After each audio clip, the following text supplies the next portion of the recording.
সব মাজারে রাত্রে মানুষের দিন থাকতে পারে, কিন্তু এই মাজার শরীফে কোনো লোক সন্ধ্যার পরে থাকতে পারে না। এটা কারণটা কি? কারণটা হলো ওনার তরফ থেকে নিষেধ।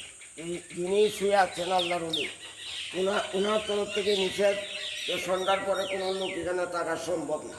হ্যাঁ হ্যাঁ, অলি আল্লাহদের খেলা হয়, মজমা হয় সেখানে। কাজে সন্ধ্যার পরে কোনো লোক থাকলে অনেক কিছু ঘটনা দেখা যায়, যে ঘটনাগুলো অন্য মাজার শরীরে দেখা যায় না। আচ্ছা। এইখানে সন্ধ্যার পরে কোনো লোক থাকতে পারে না। তাছাড়া আরও হলো আমাদের মাজার শরীফ অন্য মাজার সাথে একটু ব্যতিক্রম। সব মাজার শরীফের এলাকায় পাইতে পাইতে গান বাজনা হয়, কিন্তু তামুক খাওয়া হয়, গাঞ্জা খাওয়া হয়, কিন্তু অবৈধ কিছু আমাদের এই মাজার শরীফে হয় না।